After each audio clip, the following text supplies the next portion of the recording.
Hello दोस्तों, स्वागत है आप सभी का।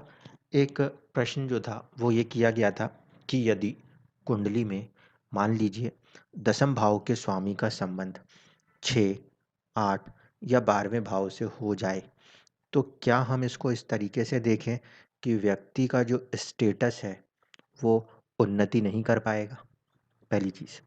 दूसरा, बहुत सारे लोग जब इस कंसेप्ट को लेके चलते हैं कि कोई ग्रह जो हैं वो 6, 8 या 12वें भाव में जाके बैठ गए हैं।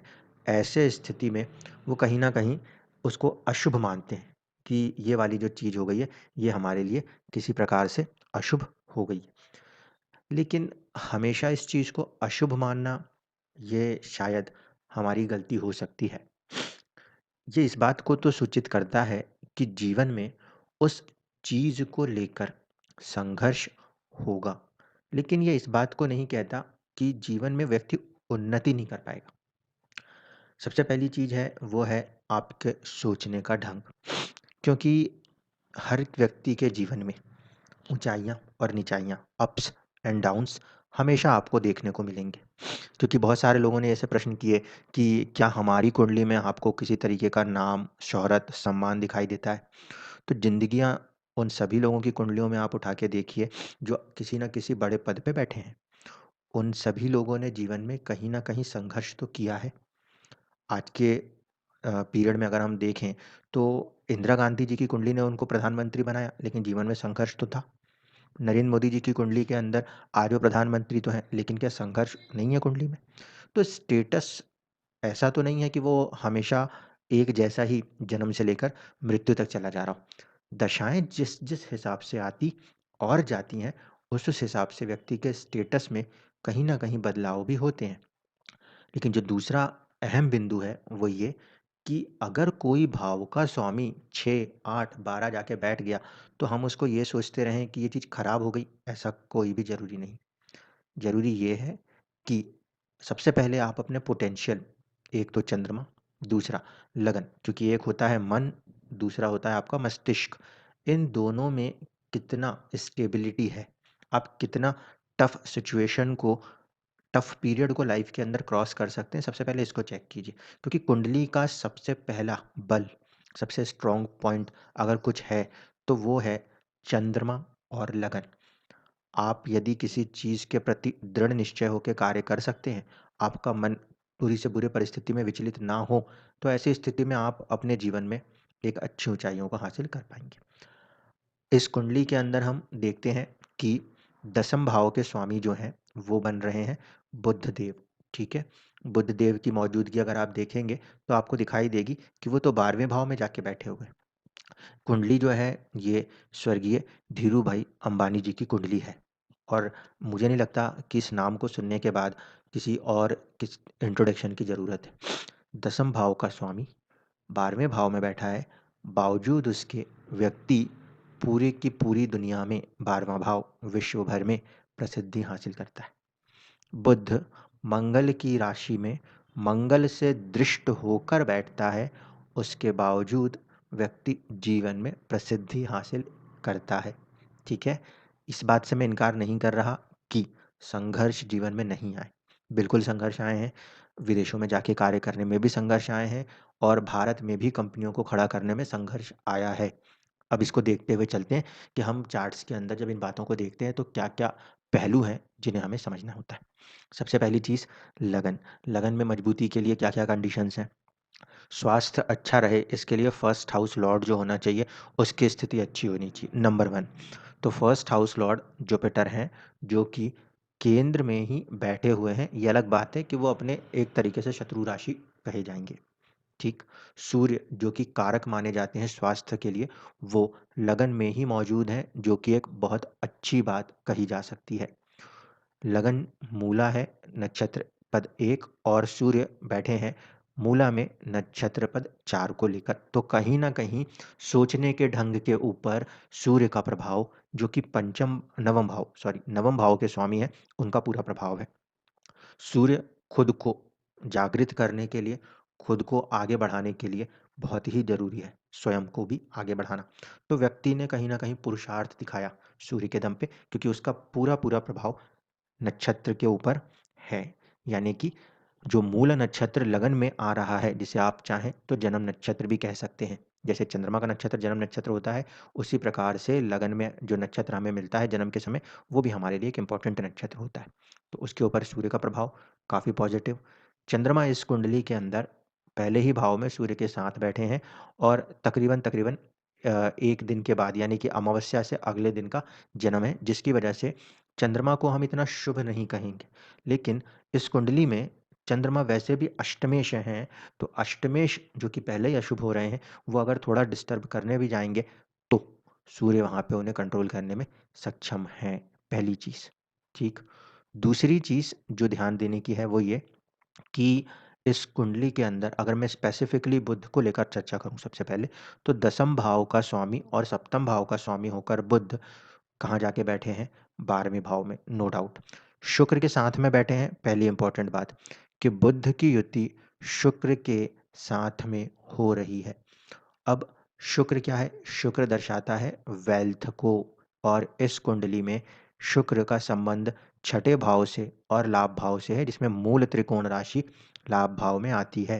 तो व्यक्ति के दशमेश का संबंध व्यक्ति के दशमेश का संबंध कहीं ना कहीं लाभ भाव के स्वामी के साथ हो रहा है, युति हो रही है, नंबर वन।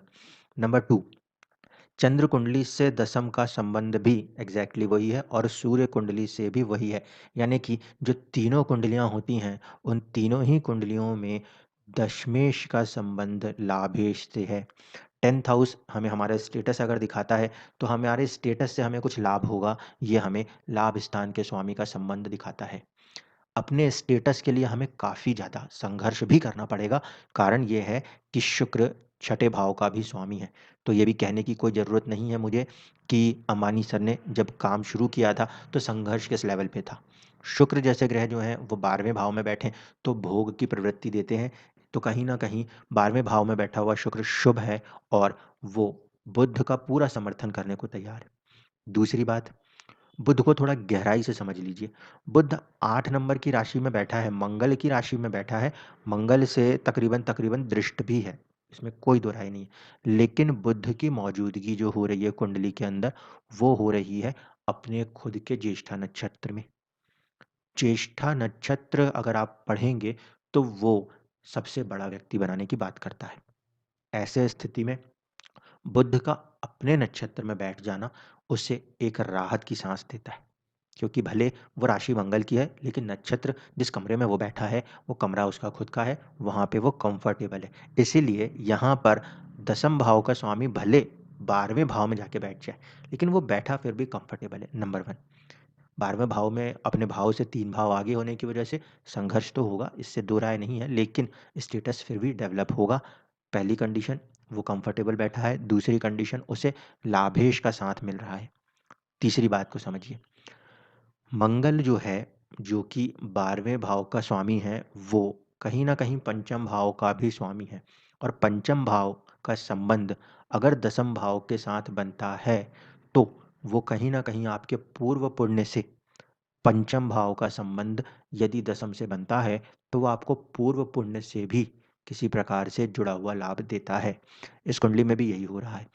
बुध क्योंकि मंगल की राशि में बैठे हैं, ऐसे स्थिति में जो दूसरी राशि है मंगल की, उसके साथ भी उनका संबंध माना जाएगा, क्योंकि बुध जैसे ही मंगल की राशि में बैठ गए, मंगल और बुध के बीच में संबंध बन चुका है, सबसे पहले। दूसरा, इस कुंडली के अंदर 8 नंबर की राशि के दूसरे स्वामी के रूप में यदि मैं केतु को भी ले लूँ, तो मंगल और केतु दोनों का संबंध ही भाग्य भाव से है। तो जहाँ पे दशमेश और लाभेश बैठे हैं, उसका संबंध 9वें भाव भाग्य भाव से भी है। इसीलिए बहुत ही दूर तक कीर्ति का जाना, बहुत दूर तक उनके नाम का जाना दुनिया में, ये भी यहाँ पे साबित होता है। इसी के साथ-साथ इस बात को भी ध्यान से देखिए कि बुध जिसकी राशि में बैठे हैं, उसके साथ उनका संबंध किस तरीके का है। दशमेश बुध मंगल की राशि में जाके बैठे हैं, और साथ ही साथ मंगल बुध से तकरीबन तकरीबन 10 घर आगे जाके बैठे हैं, केंद्र में ही बैठे हैं, केंद्र में ही बैठे हैं। एक कंसेप्ट है कि जब ग्रह आपस में भी केंद्र में बैठे हों, तो वो एक दूसरे का समर्थन करने लगते हैं। ऐसी स्थिति में मंगल बुध का समर्थन करने लगेंगे। और यहाँ पे भी ये चीज़ हो रही है। इसीलिए मंगल की राशि बेसिकली क्या दर्शाती है? मंगल की राशियाँ ऐसे लोगों को दर्शाती है या ऐसी चीज़ों को दर्शाती हैं जिसमें साहस, पराक्रम की बात होती हो। तो सीधी-सी बात है, दशम भाव का स्वामी का संबंध मंगल की राशि मंगल से होने के कारण व्यक्ति इंडस्ट्रियस होगा, अपने आप में अपने भुजबल पे भरोसा करके कार्य करने की क्षमता वाला व्यक्ति होगा। बुद्धि बल बुद्ध के कारण नेचुरली आएगा, ठीक है? तो इतनी चीज़ें आपको लगन कुंडली, चंद्र कुंडली, सूर्य कुंडली सबसे दिखाई दे रही हैं। और इन सबसे ऊपर सबसे इम्पोर्टेंट देवगुरु की कृपा, देवगुरु राज कृपा जिसे कहते हैं, है ना? उस भाव में जाके बैठे हैं जो कि खुद स्टेटस का होता है। ऐसी स्थिति में जातक का ना सिर्फ कि दशमेश बल्कि साथ ही साथ जो एक देव कृपा कह लीजिए, राज कृपा कह लीजिए, वो गुरु की कृपा उनके स्टेटस के साथ जुड़ी हुई थी, जिसकी वजह से उन्हें और भी ज़्यादा उन्नति के रास्ते प्रदान हुए। नवांश में जब हम जाएँगे तो नवांश में आपको दिखाई देगा कि गुरु जो हैं वो नीच राशिस्थ होंगे और फिर नीच भंग अवस्था बना लेंगे, ठीक है?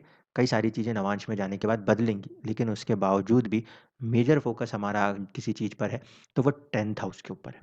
10th हाउस का स्वामी अगर आपकी कुंडली में 6, 8 या 12वें में भी बैठा हुआ है, तो आप ये देखिएगा कि वो किसके नक्षत्र में जाके बैठा हुआ है।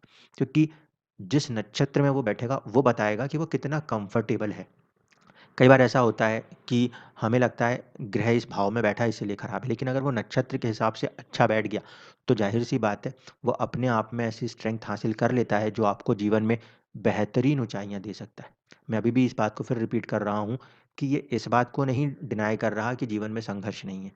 अपने से 3 घर आगे गया है तो साहस, पराक्रम, संघर्ष तो माँगेगा, लेकिन आउटकम में हम देखें तो एक स्टेटस, एक वैल्यू व्यक्ति अपने जीवन में अपनी अवश्य बना सकता है इन स्पाइट कि आपका दशमेश 6, 8, 12 में बैठा हो। दूसरा फैक्ट जो आपको याद रखना है, 11th हाउस का स्वामी जिसको भी छू देता है, लाभ है वो, गेन्स है वो, अर्निंग्स हैं वो अपने आप उस चीज़ के साथ जुड़ के उसके वैल्यू को बढ़ा देती है। नंबर 1 11th हाउस का स्वामी जिसको भी छुएगा क्योंकि उसके पास लाभ करने की क्षमता है, वो जिसे भी छू देगा, उस भाव को, उस ग्रह को लाभ प्रदान करने की कोशिश करेगा। यहाँ पे व्यक्ति का लाभ भाव का स्वामी 12वें भाव में जाके बैठा था, तो व्यक्ति ने क्या किया? खर्चा किया और उस खर्चे ने भी उनको लाभ प्रदान कर दिया। इसीलिए 11th हाउस के लॉर्ड को ज़्यादा इम्पोर्टेंस देनी चाहिए, समझना ज़रूरी है कि वो कहाँ से आपको लाभ करा सकता है। कल की वीडियो में भी मैंने यही बात कही थी कि आप कार्य तो कर सकते हैं किसी तरीके का, लेकिन वो कार्य आपको लाभ में तब्दील हो, उसके लिए ब्लेसिंग किसकी चाहिए? उसके लिए ब्लेसिंग चाहिए लाभ भाव के स्वामी की। अगर लाभ भाव का स्वामी किसी चीज़ के साथ जुड़ रहा है या कोई ग्रह लाभ भाव के साथ जुड़ रहा है, तब उन चीज़ों से आपको नेचुरली लाभ प्राप्त होता है। दसम भाव के साथ अगर कोई ग्रह जुड़ता है, जैसे कि यहाँ पे दसम भाव के साथ कौन जुड़ रहा है? First and fourth Lord, property का स्वामी और स्वयं का व्यक्तित्व। तो दसम भाव में कोई भी ग्रह जाके बैठेगा, वो जिन भाव का स्वामी होगा, जीवन में वो भाव ऊंचाइयों की तरफ बढ़ने लगेंगे। जीवन में वो भाव ऊंचाइयों की तरफ बढ़ने लगेंगे। इस कंसेप्ट को हम 10th हाउस पे लगाते हैं। 11th हाउस में यदि कोई ग्रह जाके बैठेगा तो जिन भाव के संबंध हैं उससे उसके अंदर बढ़त देखने को मिल जाएगी, ऐसा माना जाता है। या फिर 11th हाउस का लॉर्ड जिसको टच करेगा उसमें वृद्धि होगी। 12th हाउस का लॉर्ड जिसको टच करेगा उन चीज़ों में आपको खर्चे करने पड़ेंगे, खर्चे करने पड़ेंगे। इस तरीके से छठे भाव का स्वामी अगर किसी चीज़ को छू रहा है तो उस चीज़ों से जुड़कर कर्ज की स्थितियाँ बन सकती हैं। समझ गए? जिस भाव से हम जो चीज़ देखते हैं उसके स्वामी के अंदर वही कैपेसिटी है। वो जिन-जिन चीज़ों को छूते जाएँगे वो उनके साथ संबंध बनाते हुए अपने प्रभाव को उसके साथ साझा कर लिया करते हैं। इस तरीके से चार्ट्स के अंदर कॉम्बिनेशंस को समझा जाता है। धन्यवाद।